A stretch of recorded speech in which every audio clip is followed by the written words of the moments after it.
fission mailed. Yeah, oh well. So I'm really thinking about just splashing this cleric. I don't see any reason not to.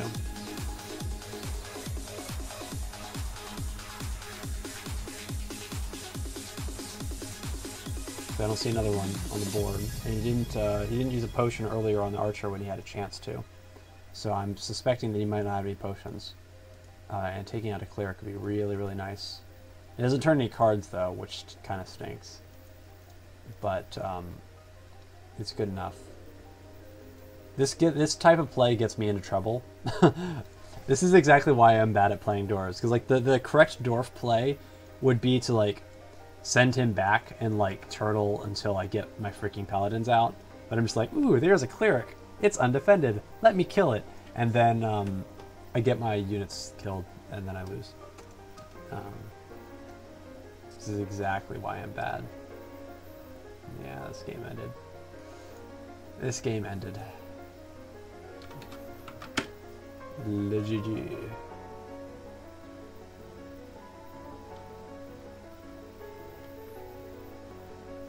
Alright, so he's got a paladin out. Boy, he's just like begging me to come in and blow everything up. Well, obviously I don't have the damage necessary to do it. But I do have my paladin.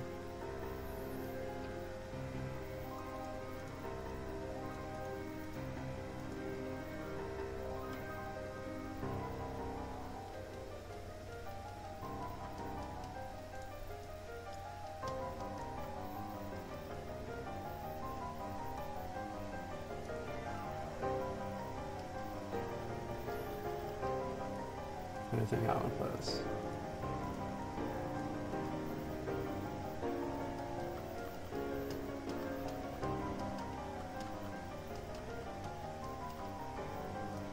I kind of need to, if I want to put the paladin out, I need to deploy, or I need to occupy this power boost tile with something. Otherwise, it's just going to come in and ream me.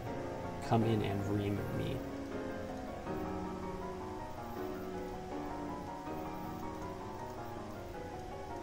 Something like this. But he can kill the paladin and then run away. Maybe something like this. Helm the Grenadier. That shows promise.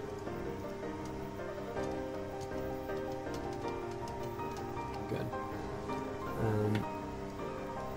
Okie doke.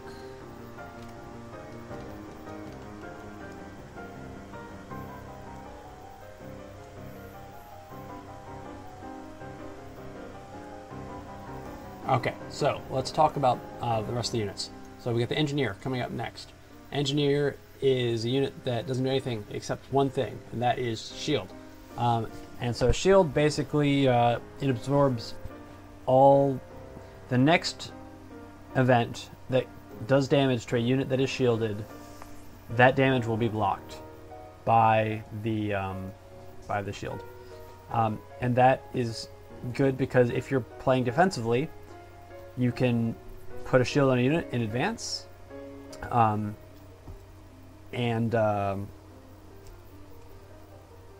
then later on, when that unit's in the thick of battle, it's going to take an extra hit for it to be killed. Another really nice use of the shield is against tribe, or against pre-scrolled units. Any unit that has a shield, or I'm sorry, any unit that has a bubble. Let's be specific with our terminology here. It matters. Any unit that has a bubble, it's going to require using the tribe's rage or spending the scroll to take the bubble off, and then whatever attack comes after that is just going to be a lot weaker because it won't have rage, or they won't be able to use the scroll. So that's especially against tribe, that tends to be very useful.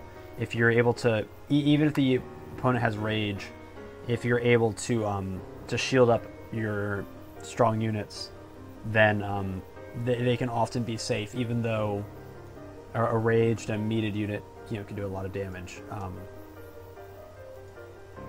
Yeah, engineers need to stay at the back.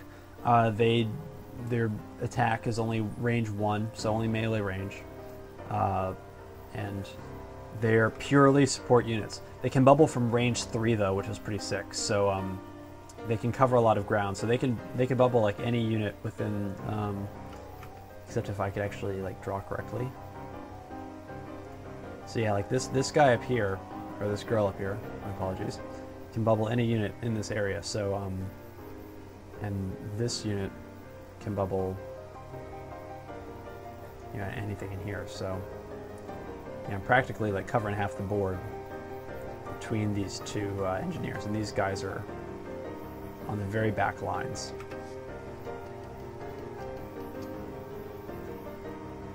But yeah, the engineer can only have a bubble on one unit at a time per engineer. So like this engineer has bubbled this this gunner, and if next turn I was going to try and bubble this grenadier with the same engineer, and this bubble is still alive, then this bubble would actually automatically pop, and it would go on this one. But if I were to bubble this grenadier with this gunner down here, then it would still work, because it's one bubble per engineer. So this engineer's bubble would go on the grenadier, and this engineer's bubble would go on the gunner. So all is well.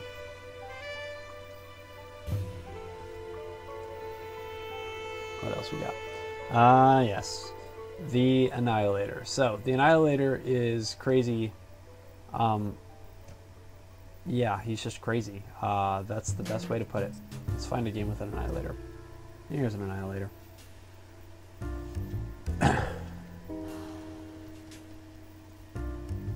This game, I can't believe I did that move. That move was like crazy.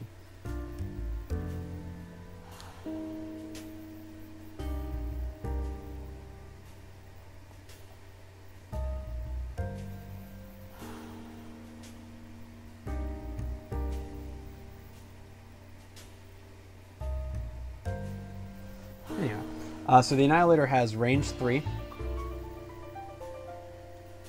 So he does a lot. He has a lot of range, and he has 300 damage per shot. And with the sword, that's 450 per attack. No gimmicks, just 450 straight magic damage. It's a lot. Additionally, every time he attacks a unit, he puts a debuff on them, and this debuff means the next physical damage attack to that unit, it will have a negative 50% physical resist. Obviously, that debuff does not stack, so it's not like you can attack it twice and it goes up to like double damage the next turn, and then 2.5. It just stays at minus 50%. So you can see it in this game. Right here, you can see the debuff is on this crystal. You can see the little icon up there for the debuff, and largely it's situational, because I want to see what happened here.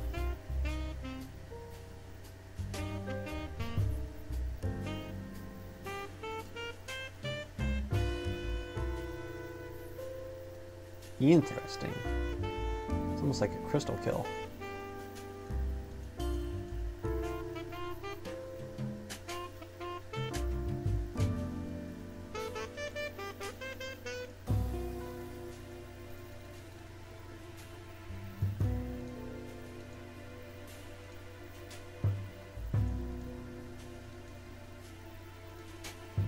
Rats.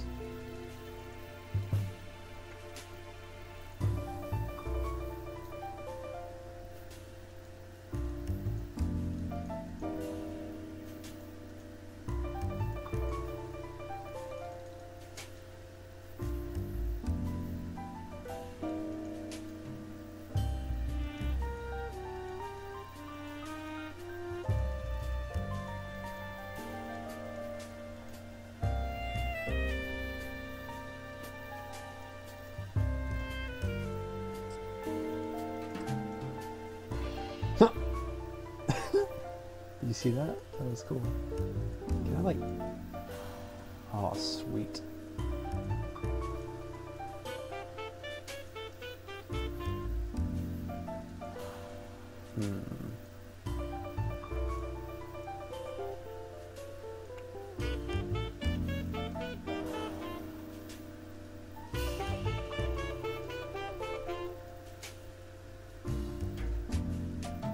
Forced him to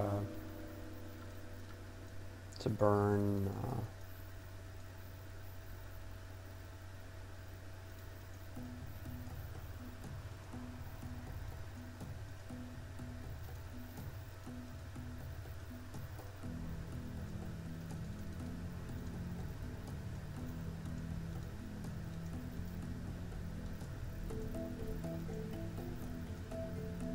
maybe something like that.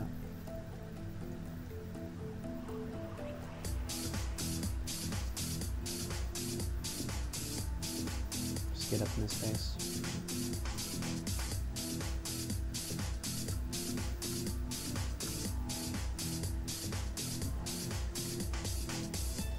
So he burned his last scroll too. That's nice.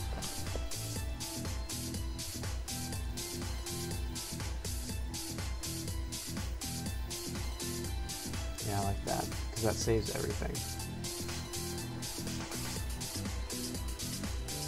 It's like really efficient. And then if he doesn't kill this chieftain next turn, then I can actually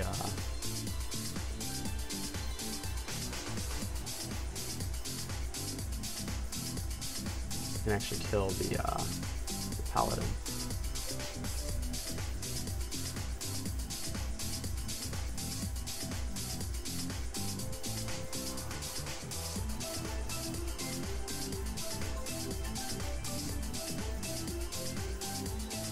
Yeah, stuff's gonna die.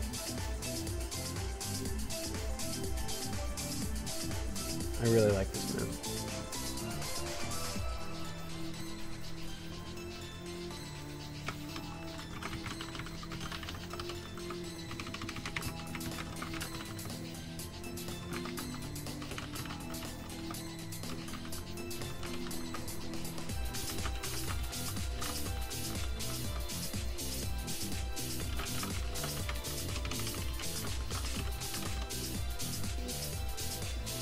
Tribe is so sick.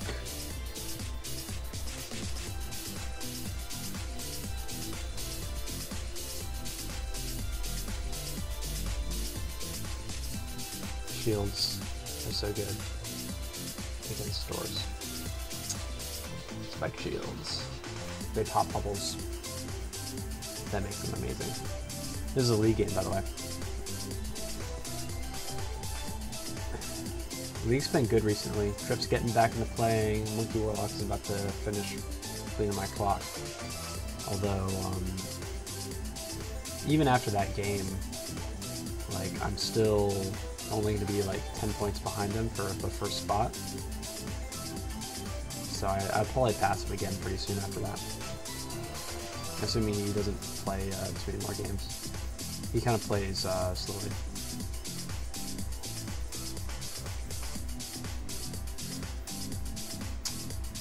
Okay, so, yeah, I was talking about the Annihilator. So, the Annihilator, he does a crap ton of damage, 450 damage per hit when he has the sword. The bad news is that he only has 650 HP, which is very low, so he's a little bit of a glass cannon. It's tough to keep alive, but he's insanely powerful. The nice thing is that when you combine his raw offense with things like the shield and with the paladin aura, you can sort of compensate for his low HP just with pure amounts of defense and aura, and then you get into these positions where this guy can do so much damage so quickly to so many units that they can never heal the damage and overcome the auras and the shields and whatever have you. So Annihilator is a very important unit to keep alive and is almost always going to be a unit that is going to receive a bunch of upgrades. in addition to his direct damage, which can be up to 450, as I mentioned earlier, any unit that is adjacent. So all right, let's have an example here. So let's say that Kevin brings his Annihilator up to this square here. That's not a square. That is a weird trapezoid. There's a square-ish. And let's say he attacks this poor warrior here. Anything inside this box right here, this box, that box, kind of looks like a Ritz cracker or something. Not Ritz cracker, what am I talking about? Like a Cheez-It. Looks like a Cheez-It. Gosh, dude, cracker terminology, like, can't screw around with that stuff. It's important. Everything in this box will take 100 splash damage, roughly. I don't know exactly what the damage is, but it's something like 100. So that's annoying because all your other units take a smidge of damage, but the most important thing is that they fly all over the freaking place. And unfortunately, there's not really any good examples on this board right here. This board has some decent examples. So let's say that Dr. Doom had an Annihilator that was right here, and he attacked this crystal. For every unit adjacent to the square that is attacked by an Annihilator, it will bounce one square away from the target that was hit, assuming that that square is free. Now that sounds confusing, so let's draw. So that means that if there's a unit on this square here, then it will fly here to this square because it is in front of the crystal, and so in order to get away from the crystal, it has to fly forward. There's a unit here, and this crystal gets attacked. It will fly diagonally here because it is diagonal to the crystal, so it flies diagonally. This gunner would fly here. If there was a unit there, it would fly here. And this engineer would fly here. Now that's really, really obnoxious. So not only does this guy do like freaking 450 damage, and not only does he do like AoE damage to every unit ever in this like adjacent area, but it also makes them fly crazy all around everything. So the moral of the story is that the Annihilator is good. Keep him alive. Definitely put upgrades on him. Put shields on him. Run around. Shoot stuff. Don't lose him. Keep him around paladins. And annihilate everything. He's an Annihilator, so make it so. Oops. So type a bunch of E's in the chat. E is for Elagatua. Okay, so that is all the units for the Dwarves. Let's talk about items. There's not too much interesting to talk about. There are the Rune Metal, check. Dragon Scale, check. Fetting Elm, check. You know what they do. You've seen all the other videos. But if you haven't,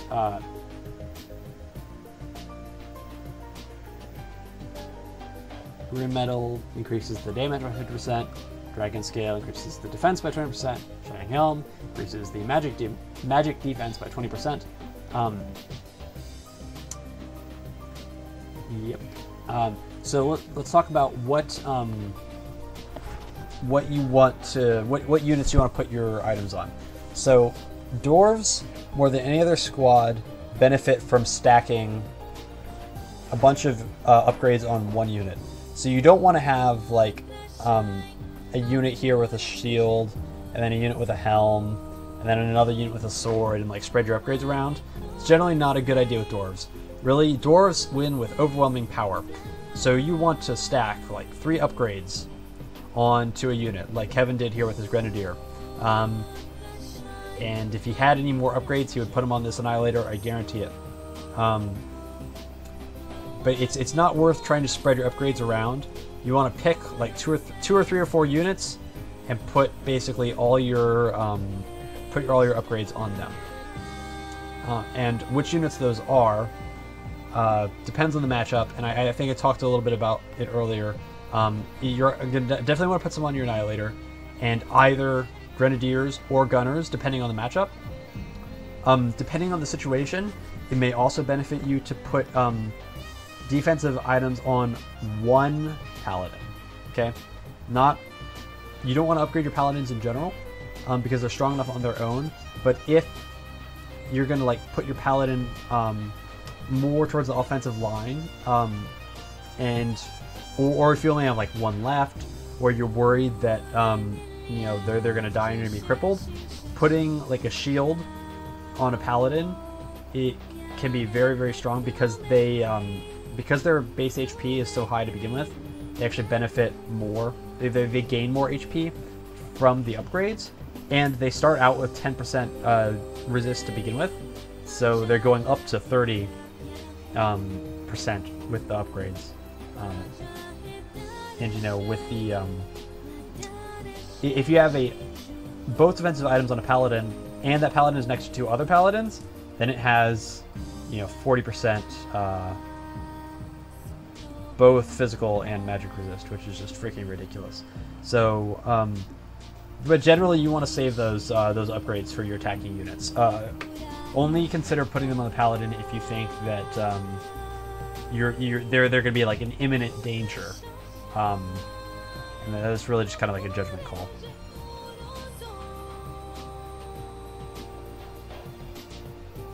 Okey-doke. So this is getting a little bit out of hand. So this is where I cut my losses, and by my losses I mean my winnings. And I'm going to move back, and I'm going to beer, and I'm going to shield him because I want to get a Paladin out. I've done so much freaking damage. I just don't want to lose this unit.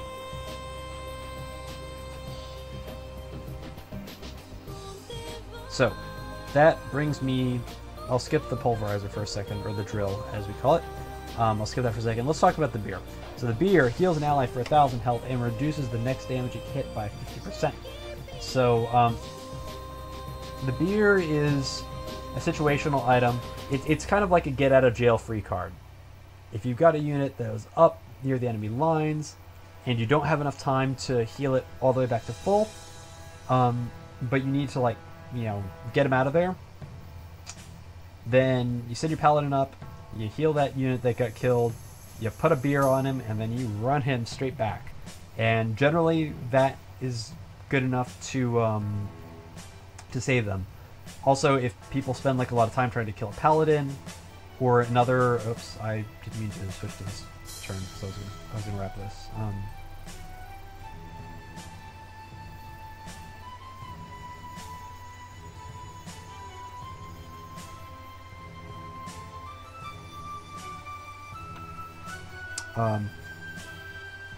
Yeah, if your opponent spends a lot of time killing like a Paladin and doesn't stomp it, a beer is a way to get it up to full health very quickly without spending a lot of time healing it. And additionally, the next hit, the damage gets reduced by 50%. So you can see I've beered this Grenadier, and it has a helm, so it's actually up to 70%. And if I had a shield on him, and I don't have a shield, I'm sorry. That's disappointing. If I put a shield on this Grenadier, and I move him onto the physical resist tile, I put a beer, like his physical defense would go up to like 99%. Little known fact. But it's true, because I've seen it happen once. Another interesting use of the beer is it can sort of help counteract Jurati against Team Fortress. If somebody pre-jars a unit against you as Team Fortress, you can actually beer that unit, and it will slightly raise the physical and magical defense, and make it harder to kill that jarred unit. It's a little situational because the debuff for the Dwarves is so strong that adding the beer only tones it down slightly. So it may not help all that much, but depending on the situation, you know, that can be the difference between like a Dwarves unit being killable and not. So it's very situational, but it's something that you want to keep in mind against Team Fortress specifically. Let's check some more turns.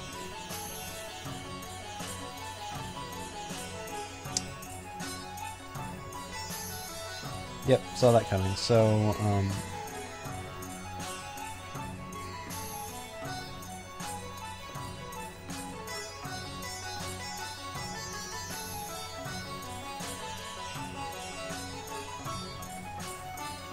that's okay. He's out of swords.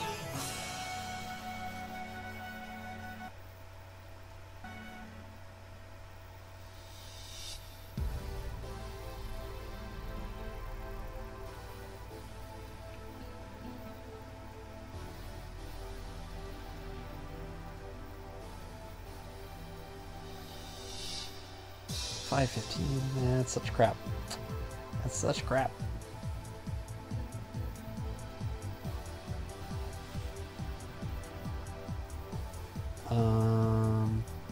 Look. I need to be very efficient with my units here.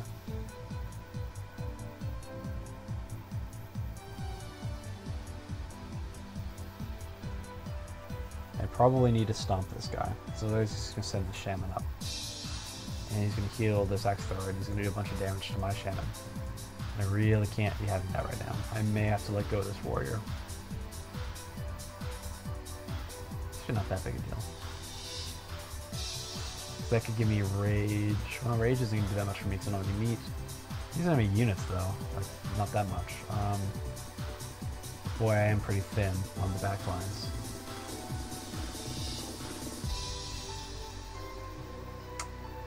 Yeah, it's going to be really hard to pull this out still, unfortunately.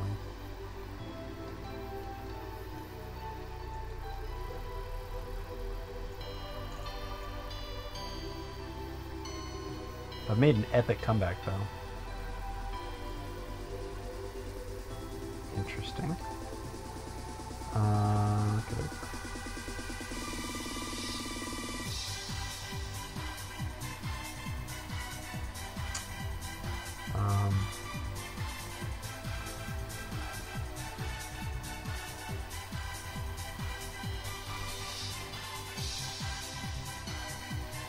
Maybe something like that. I would want to use the scroll first. No, I don't want to use the scroll first. I don't want to use it first.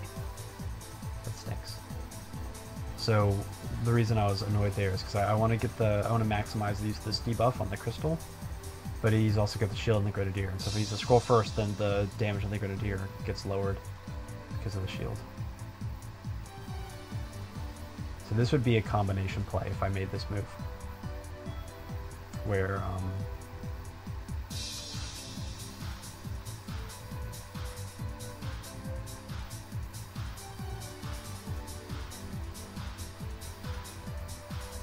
basically I'm using the scroll, but next turn I'm either going to take like hopefully I take this grenadier or something. Because you can't actually kill this gunner without using a scroll or a drill. You can't stomp him, rather. And if he's... Yeah, this is a practice game. Kind of a fun move.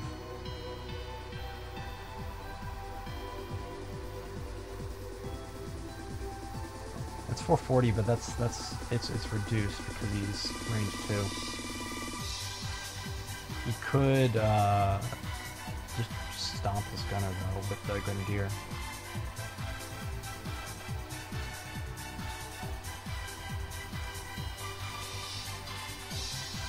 But it would still be 3. He could KO him, but he couldn't stop him. Maybe I'll get a beer. That'd be ideal. No. Now let's see what happens.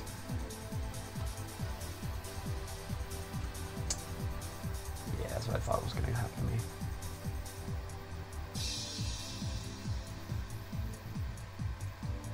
gotta figure out how to use this rage correctly. It matters. That's not the correct use.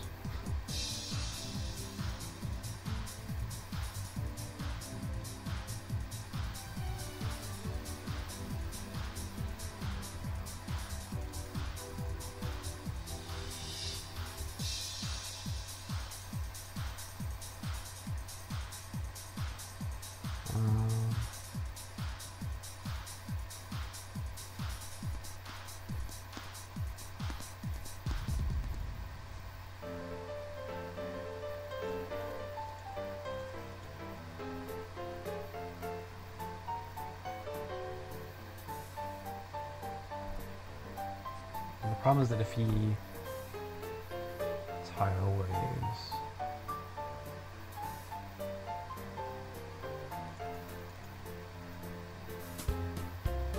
I'm not convinced I'm going to be able to get anything out of this rage. It's going to be really hard. I almost have to wait for him to attack, unfortunately.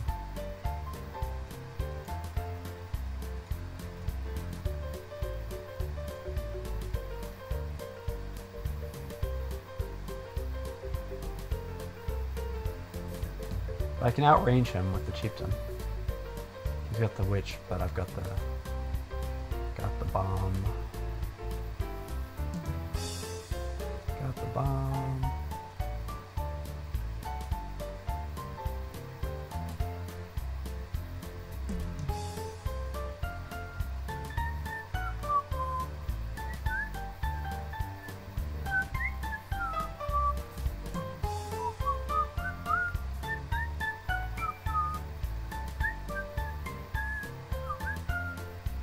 It's not bad. Okey-doke. I'm not sure what to do. Not sure what to do.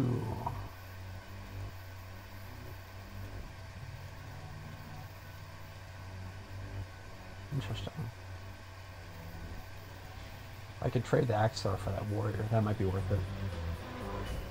And the rage allows me to do that.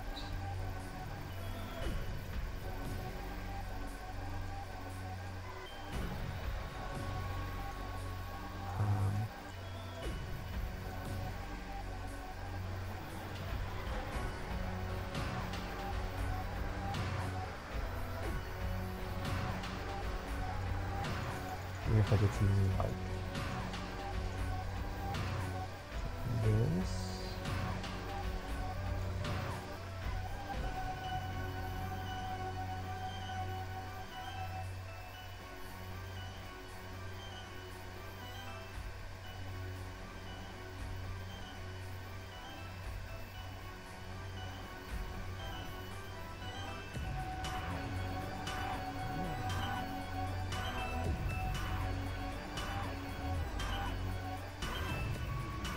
But he probably would just tidal wave, I'm guessing. He'd tidal wave the X-Star forward. It's so weak. He's so weak.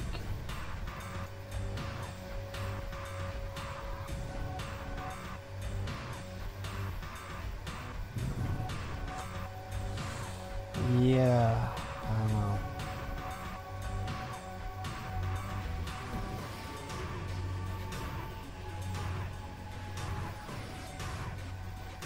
If I do this, and if he tuttles the axe wave forward,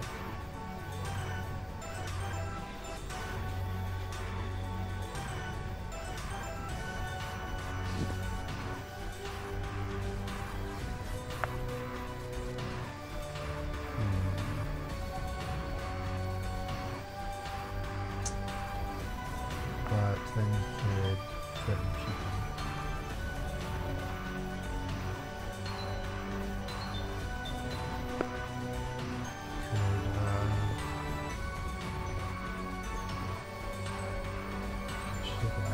Instead, but I don't want to trade shield for shield. Not the right time for that.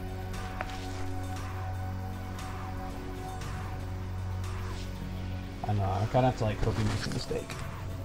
That's really all it comes down to.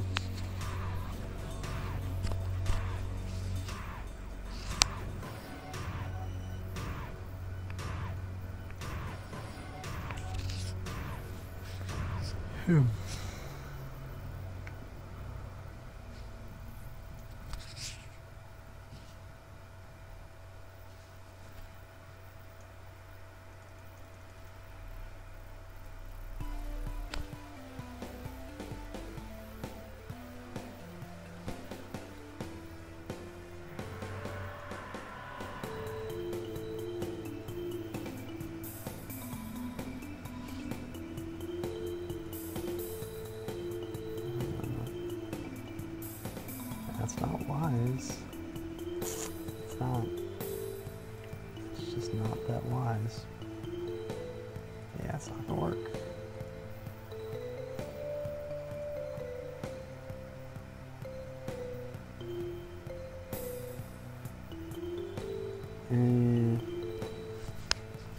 I have no idea. Alright.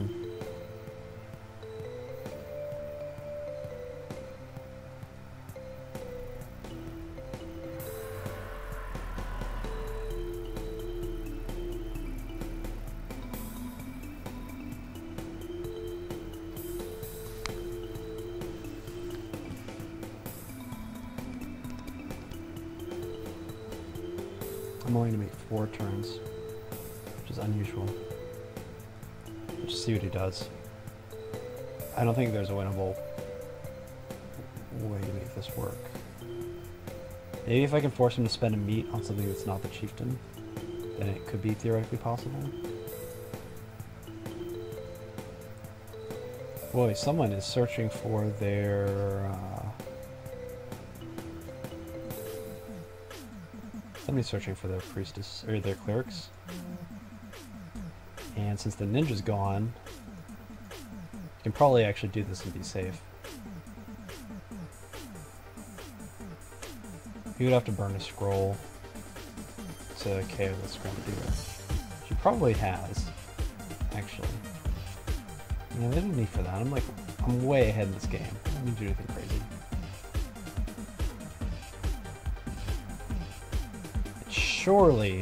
Surely, I will get a paladin's turn. I must, right? Okay. I was really worried when it didn't come out in like the first 2. I was very, very worried. Okay. So, we took a little detour there. My apologies. From the items. You know what the scroll does. It has 2. You have 2 of them. Let's talk about the drill. So the drill does 600 physical damage to a target. And the crystal hits... if you drill on a crystal, then all units adjacent to the crystal get damaged as well. I think I mentioned this earlier. And if you use it on a unit, if they have armor equipped, and by armor, we're talking about the shield, not the helm. So if I were to use a shield, like on this wizard here, it's got the shield and the helm, it would actually destroy the shield. Now keep in mind, it destroys the shield, but the damage, or I'm sorry, the defense provided by the shield still reduces the damage of the drill.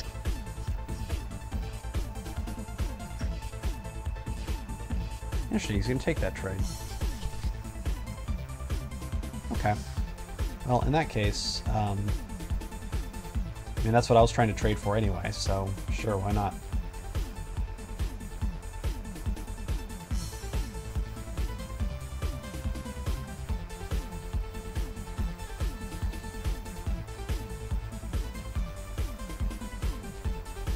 I need to stop letting myself get interrupted.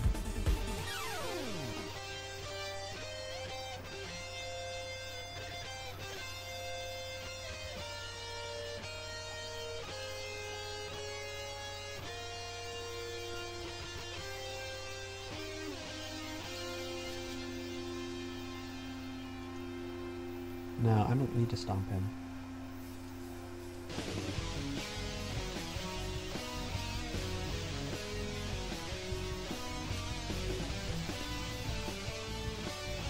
It actually could turn out to be an amusing early game.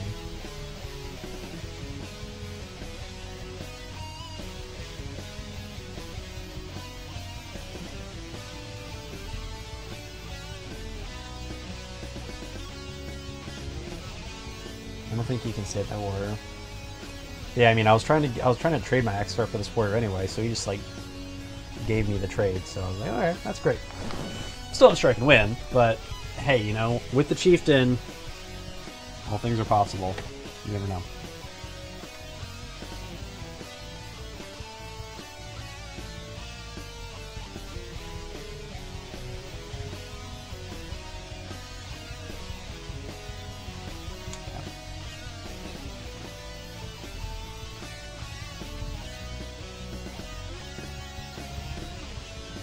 Now, this is a risky play, my friend, because, well, for a bunch of reasons, but one being, speaking of the drill, if I had either of my drills in my hand right here, I would be able to kill I would be able to kill and stomp your grenadier, because the drill would do it's got 20% resistance, so it would do 480 damage. So if I use the drill now, it would kill him, and then I could stomp with the grenadier. But unfortunately, I do not have a drill, so I cannot stomp the grenadier. But that was definitely a risky play, because the odds are pretty good that I would have one, because I've got 6 out of 14 items in my hand, and 2 of them are the drill. And the fact that I don't have either one is something like 25 or 30%, something like that. Basically, what I'm trying to say is you got lucky. Let's see.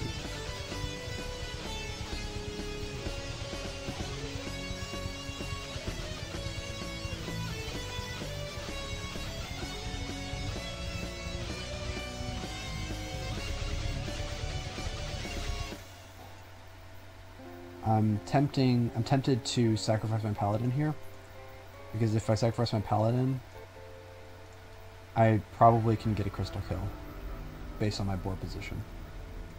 And I've got the other paladin too. I bet he'll go for it.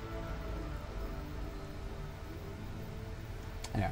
So the drills are really good for killing tough units.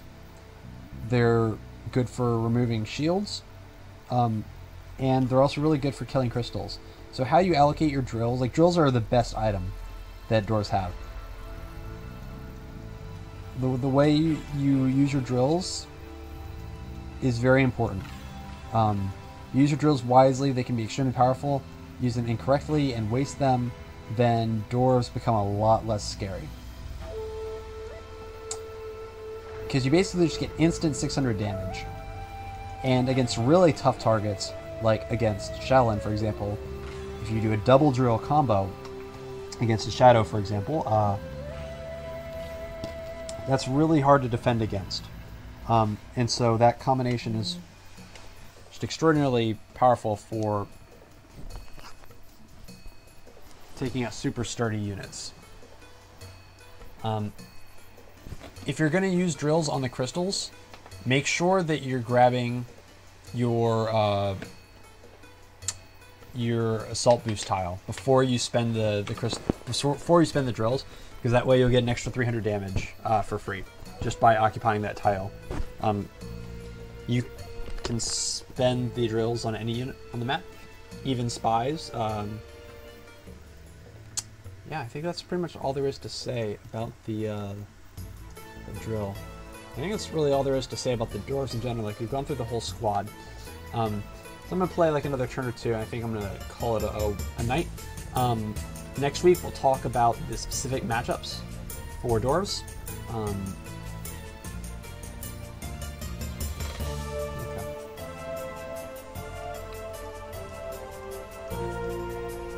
Okay. Next week we'll talk about the specific matchups, and hold on. This could be a nifty trick.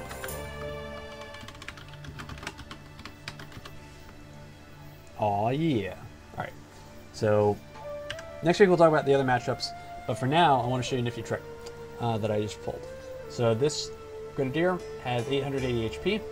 This Archer does 450 damage per shot. So this Grenadier is not safe. Still not safe. Or, excuse me.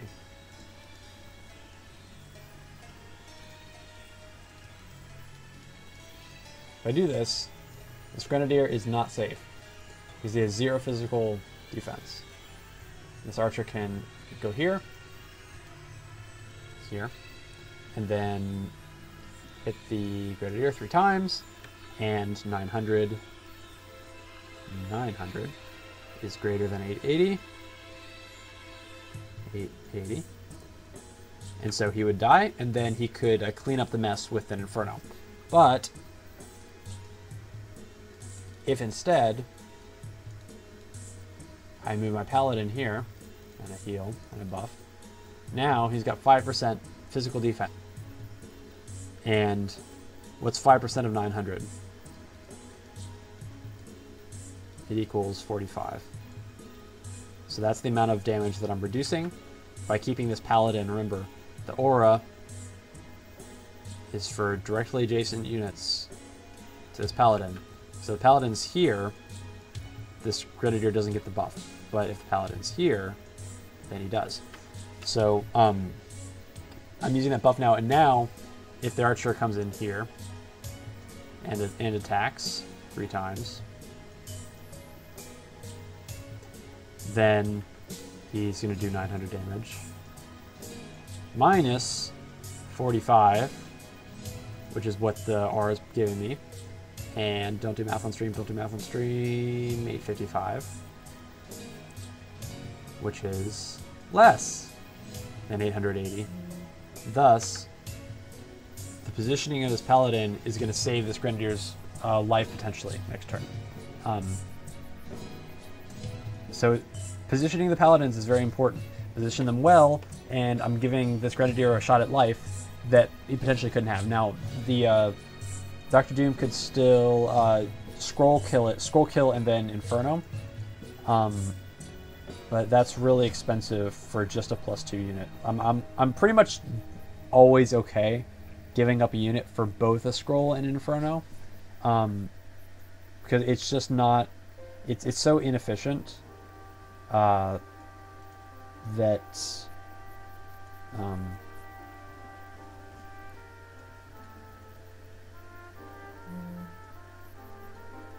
that it's not something you really need to worry about that much. In the long run, it's good for you. Where are my drills? I've got 1 left. Where are my Paladins? Good grief.